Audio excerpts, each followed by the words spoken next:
Une démonstration d'intelligence. Bernard Arnault, LVMH, défend l'accord USA-Union européenne.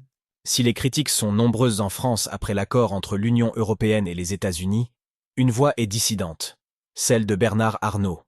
Le milliardaire, proche de Donald Trump, estime que l'accord est juste.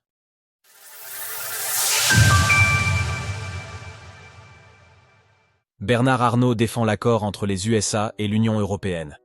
Bernard Arnault a fait part de son avis dans une tribune publiée mardi 29 juillet dans le journal Les Échos. Le PDG de LVMH, longtemps première fortune de France, a défendu l'accord entre Donald Trump et Ursula von der Leyen, annoncé dimanche dernier. L'accord trouvé entre l'Union européenne et les États-Unis suscite des critiques. Je veux cependant rappeler qu'il fallait éviter une impasse. Dans le contexte actuel, il s'agit d'un bon accord.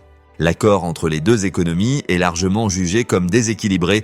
L'Union européenne a accepté 15% de droits de douane sur la majorité de ses exportations, avec des promesses d'investissement de plusieurs centaines de millions de dollars aux États-Unis. De nombreuses critiques en France. Pour beaucoup, c'est un camouflet. Le Premier ministre français François Bayrou a ainsi parlé d'un jour sombre pour la France, alors que le président Emmanuel Macron n'a pas encore réagi. Mais selon Bernard Arnault, l'accord est une démonstration d'intelligence. Il montre que l'Europe sait défendre ses secteurs stratégiques. Ce n'est pas l'Europe qui a demandé cet accord. Mais face à un partenaire capable de s'affranchir des règles existantes, il a fallu tenir bon sans provoquer de rupture. Bernard Arnault, proche de Donald Trump. La réaction de Bernard Arnault, à contre-courant, n'est cependant pas entièrement une surprise.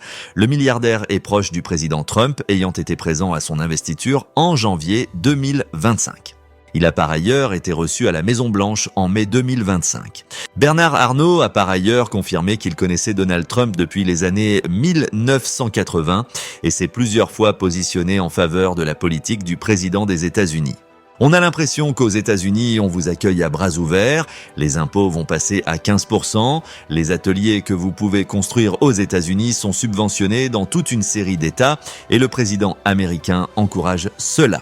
Le milliardaire à la tête de LVMH regrette par ailleurs les taxes importantes qui existent en France, mais pas aux États-Unis, semble-t-il, puisqu'il considère que les taxations de 15% qui touchent les exports européens sont appropriées.